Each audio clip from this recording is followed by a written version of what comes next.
All right, welcome. We're going to kick off for those of you who just joined us. My name is Jason Barnes, and I'm here joined by the head of both our training team as well as our help desk, Jessica Pancoast. And today we're going to talk about, well, I'll talk about the feature, but we're going to get mostly into why this feature involves great practice management and making sure that your patients get the same healthcare delivered to them day in and day out. So healthcare delivery is not just treating a patient, but is also making sure that the right things happen so the patient gains an understanding of why they're there, what their experience is going to be like, and then duplicating it over and over and over again. So that's what today's topic is and our webinar for this week. So to kick that off, I'm going to bring up the term checklist. I've been to many practices across this great land, Jessica, and I've seen lots of checklists. I know you have as well. What form have you seen them in? Paper. Paper. Post-it notes. Post-it notes are my favorite. Post-it notes, and where are those Post-it notes located? Usually around the monitor. The monitor has been the place. But I actually see them on paper charts as well. I see them on doors. I've actually seen one stuck to a kid, all right, where these are the things that need to get done with this kid.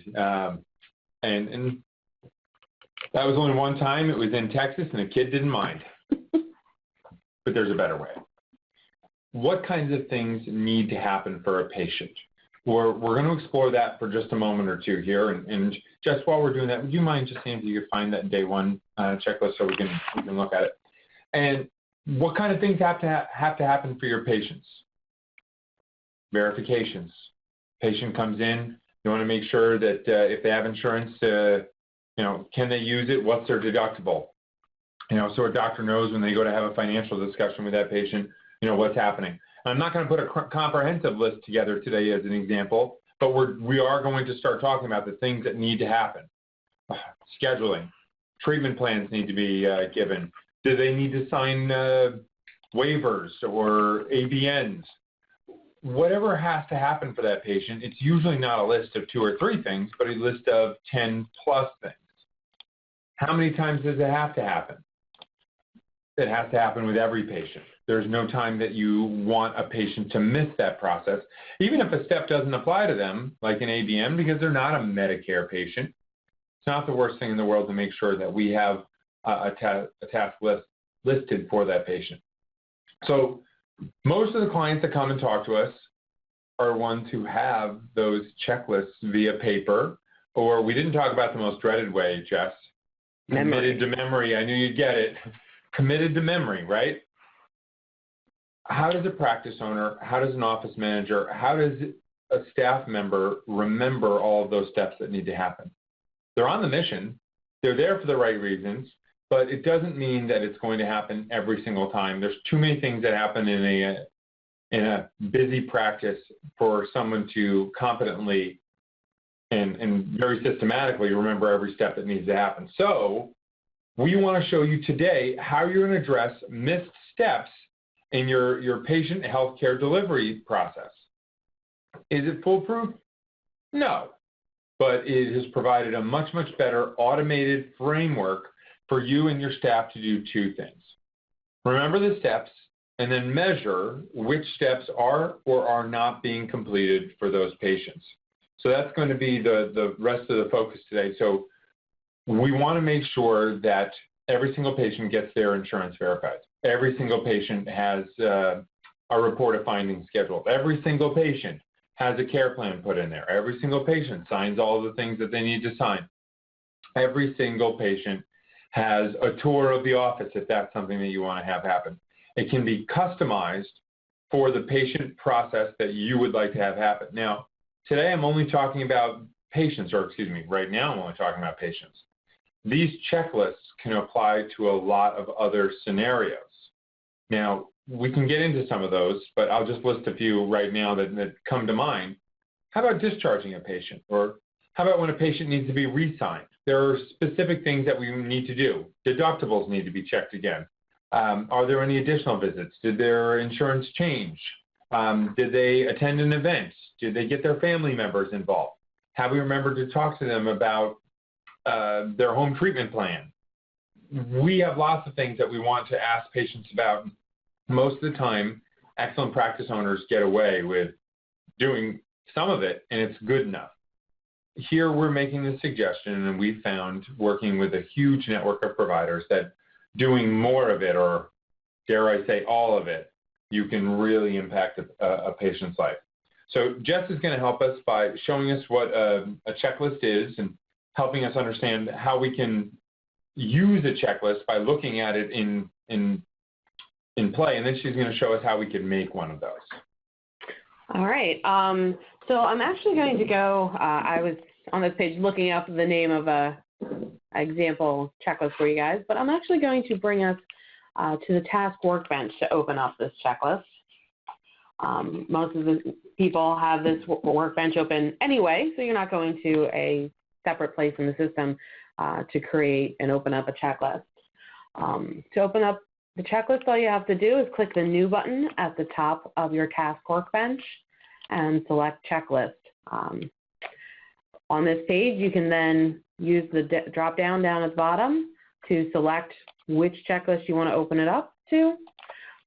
Most of the time, it's going to be about a specific patient, so you can go ahead and attach a patient to the checklist. And then if you happen to have a checklist that you needed to set an owner or a requester for, you can go ahead and do that here as well. Some of the ones that you can create can have these automatically filled in for you. And then this is a manual way of opening a checklist. Yes, this is the manual way.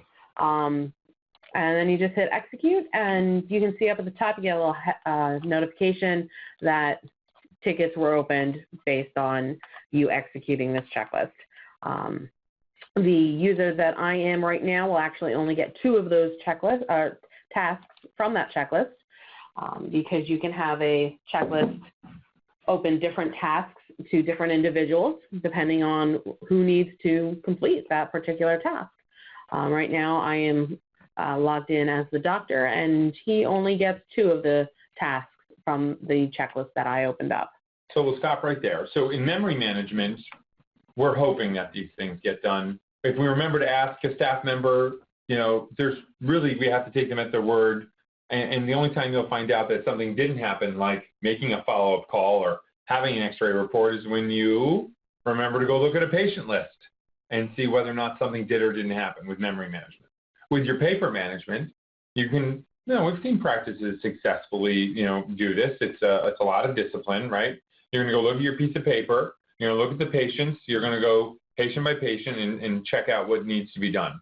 In this particular case, when Jess shows you how to manually open up one of these, now you've got the tasks on people's workbenches. Like any other task, as soon as it's done, it is pinned to that requester that she was just talking about to verify that the work got done. So now we have not only transparency into what tasks are assigned to people, but when something's completed, it's no longer a memory management. A verification step is added. Practice owner, office manager, whomever is assigned in that moment. They can now check to make sure that that process that's supposed to happen for every one of your patients in a situation is taking place. And we can show you in a little while actually how you would measure that. All right.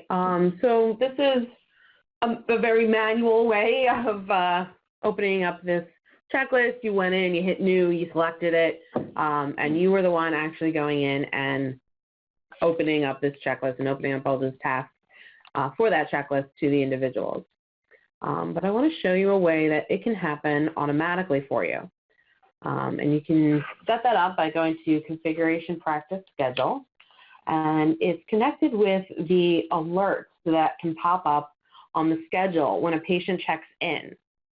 Rather than having an alert pop up when a patient checks in, when certain conditions are met, you instead can have a checklist automatically open.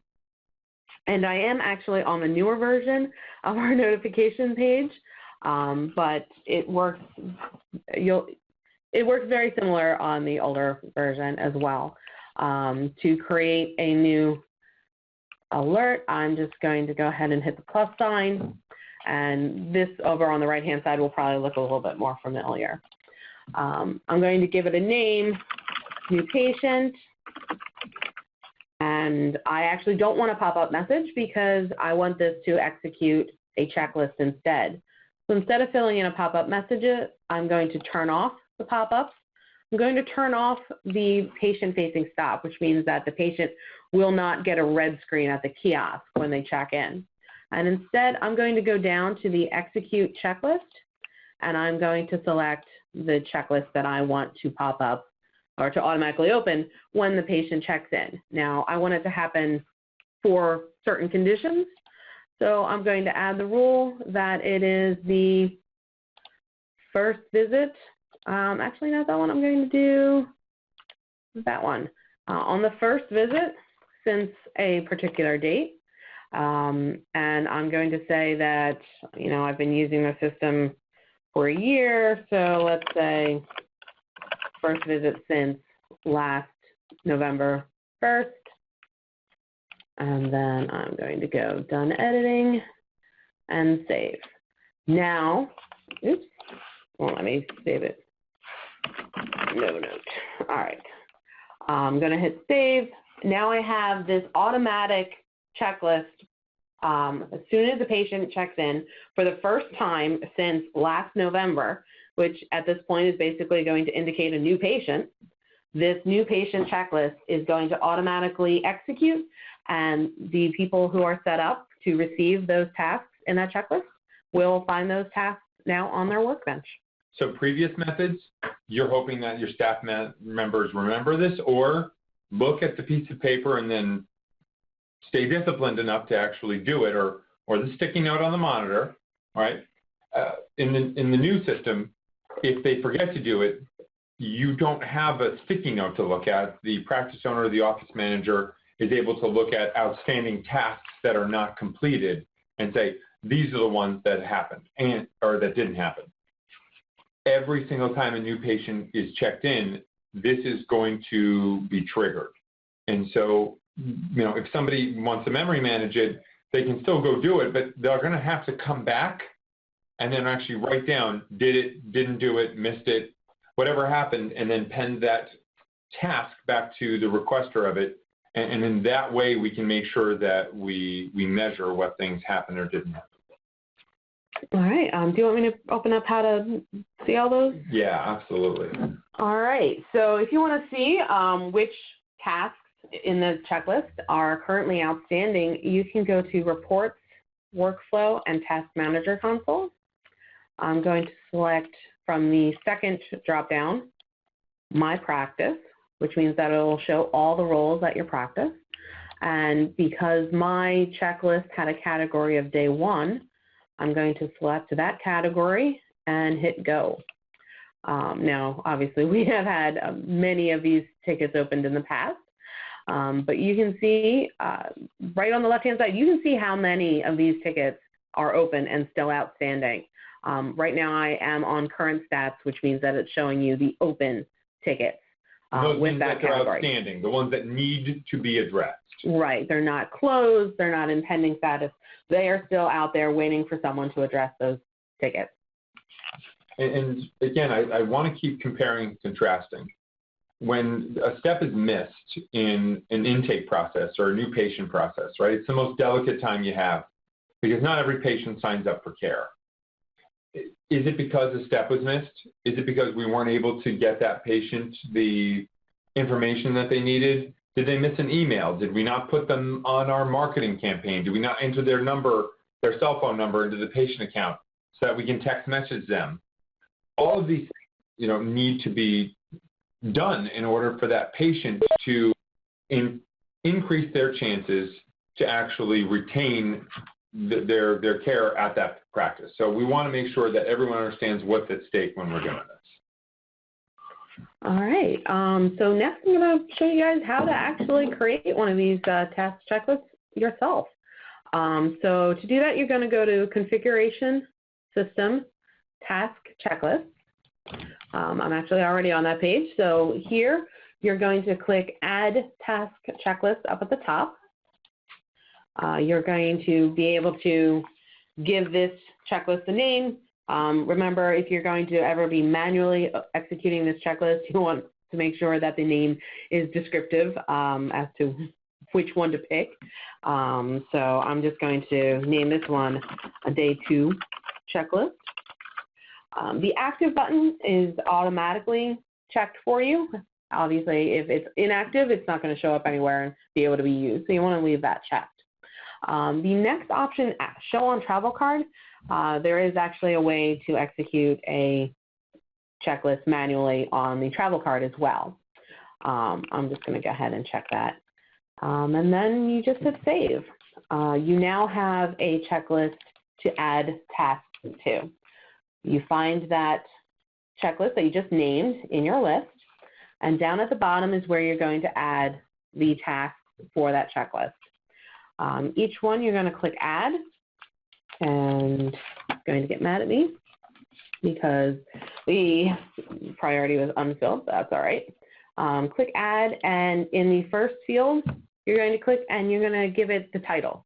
What is the information that's going to show up at the top of that particular task? What does whoever is going to get this task, what do they need to do in order to complete this task? I want to be as clear as possible.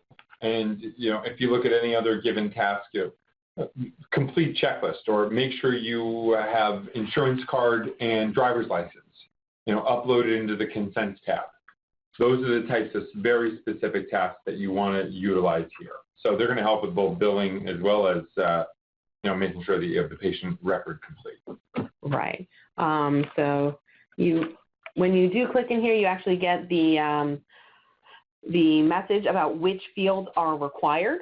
You need to give it a title, and I'm just going to give a very general title in my example, but again, you'll want to be very specific in what they need to do. You need to fill in the owner role. Which role is this particular task in the checklist need to go to? Remember, each task can go to a different role, different user. You just need to select who it needs to go to. So let's set that one to the office manager, and the priority is going to be normal. Now, if you wanted to a specific person, could you do that? Yes, you can. One thing to be aware of is that user leaves the practice, you do need to come in here and update the owner to someone else, otherwise you will get an error. We can't open up a task to someone who's no longer active in the system. You can also fill in the requester if you want the requester to always be the same person. Otherwise, you'll need to fill that in when you're manually opening it up. Like we showed before. Yeah. The category is how you're going to be able to easily see those tasks on the Task Manager console. We do have a number of options in here for you to pick from. And the start date and due date offset, you can have some of the tasks not pop up as soon as you execute the checklist. You can have it set so they don't open for a week after, a couple days after, however many make sense for the particular task that row is asking someone to do. So if you do want it to, instead of opening today, open up tomorrow, you can just go ahead and fill that in as a 1. Can you think of an example of something like that? I can. That's pretty specific. We were on the phone with some providers in Florida just yesterday, and they treat a lot of children who have Medicaid.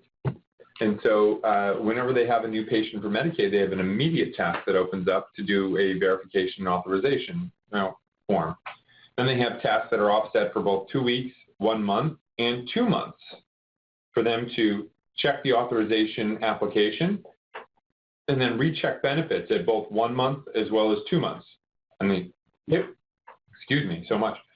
They actually want to check this for every single Medicaid patient because the application is so challenging to get through that they know it requires follow-up over 90% of the time. So why would they wait and manually open a task when they could automate this each and every time a Medicaid patient was checked in? So we have those rules that you were describing to us very nicely, by the way, where we can choose, for a Medicaid patient on the first visit, execute this checklist automatically. The task to complete the authorization application goes right to somebody's workbench. Another one to check benefits goes to somebody else's workbench. And then there are three other tasks at 2 weeks, 1 month, and 2 months set for follow-up. This practice was thrilled with that. And there are lots of other practices that I've seen, especially with some of our franchising groups, that want to do interval checks on patients and progress, regardless of what insurance company they're with. And so those offset dates become really nice tools because no one has to memory manage those checks. Because let's face it, reports are great, but they're time consuming. Here, you know which new patients you have, you know what needs to happen to check them because the system automatically identifies which patients are new and assign the task at the time that they checked in. It just doesn't become an active task for you to complete until the time is correct. All right. So once you fill in the information for a particular task, you're going to hit OK. Be aware that until you hit the Save button, this line has not been saved. Those little red triangles at the top left of each field indicate that it's unsaved information. So you go ahead and hit Save. You can complete a number of tasks in the checklist before you hit Save. If you want anything to show up in the body of the task that opens, perhaps you don't want 30 tasks to open up when this checklist executes. Maybe you just want 3, but there are a number of steps that need to be completed. You can put those in the body. Just click the Open Editor. Here you can put it, numbered list and list out all of the different tasks that need to be completed. So let's get a little bit more into why someone would choose to do that as opposed to opening up an individual task. If that patient comes in, fills out all the paperwork, has a conversation, and there are 9 tasks associated with that intake process, it becomes cumbersome, actually, to go into each individual task to write them down. As opposed to doing that, if they are saying that the one task of intake is complete that included those 9 tasks that were listed in that editor portion, or what we call the body of the ticket, a lot of practices have found that lighter skin on the tasks much, much easier to manage. So when somebody pens that one ticket, they're attesting to the fact that all 9 items were completed. It depends on the level of specificity that the practice actually wants to maintain and measurement of compliance with the practice's standards for administering healthcare. All right. So anything else we want to show them? The Task Manager console would be the only other item. So if you could go back there, Jess, or just kind of talk through it. Now, Jess talked about those drop downs at the top with current stats is where I'll spend a little bit of time because I mentioned measuring. So if you had, I'm just going to use a nice easy round number of 10 patients walk through your door, and you had a day 1 checklist of, again, keeping our math simple here, 10 tasks. We could actually run a report on this, and we could just do previous months. Would you mind showing the drop down, Jess? We've got a lot of different ways to look at the tasks that not only were assigned, but completed. And you can look at it by patient, by category, et cetera. And so here, if we were going to just look at your patient and category, would you choose that, please? And run this particular report, it will actually give you percentages and actually break down for you when these tasks are completed, what's been done and what hasn't been. Now in our demonstration account, we don't have any of those tasks completed. So we don't have a percentage, but it will spit out a grade. You're 90%, you're 80%, you're 100% compliant with the processes. So this allows you, the practice owner, the administrator, on whatever basis, whatever interval you want to go in there and actually measure how your practice is doing with implementing this process. And we actually do it ourselves. We have processes that we absolutely need our new practices that join us to follow. So we're able to measure how well we've done in getting these things done. It also will help us measure the time frame. So it's an additional measurement tool outside of actually assigning work. You can then see how effective that you're being. And that really kind of wraps up the demonstration portion of this. Jess, anything else you can think to show? The only thing else I can think of is maybe showing them how to execute a checklist from the travel card.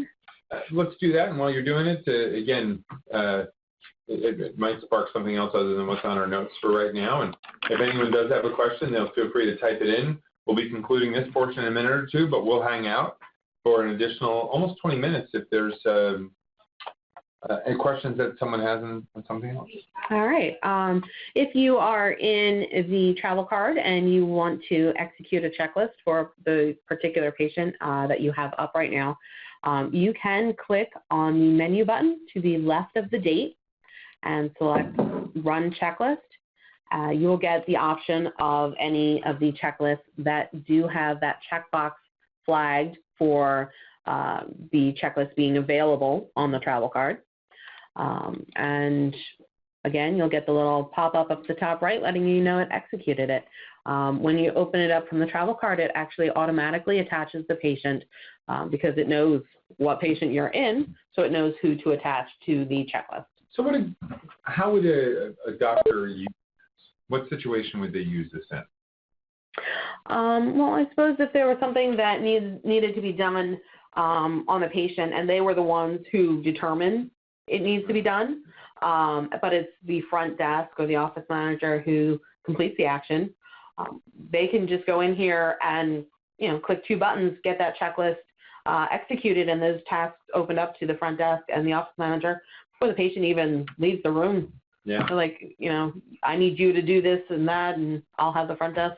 Give you another example of one of those. I think that's an awesome answer. Just to give a real world example, a different practice is a couple weeks ago where we recommended this, whenever they have an orthotic or they sell a brace, that brace requires fitting, refitting over certain time frames, scheduling of those fittings, and sometimes even some additional ordering of materials, et cetera. So when they built out that, they wanted to make sure that somebody, put an email campaign out there for the instructions of how to use the brace, sleep with the brace, et cetera.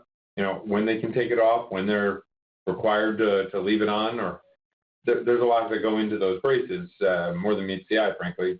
And so that doctor didn't want to create a rule because they don't know, regardless of insurance company or type of patient, when they're going to give somebody or recommend a brace. So he just wanted that checklist to be there when he knew that he was recommending that. He would click on it, open the checklist, his staff would take care of the rest of it. It was a feature that really was meant to help the doctors not have to have a separate meeting and go over ins and outs of what they did with the patient to make sure that the staff has the right instructions to actually do this. And if you do it enough, like this doctor does, 1 out of every 20 patients that he sees gets a brace. That's a lot of extra conversations that would be required with the staff member.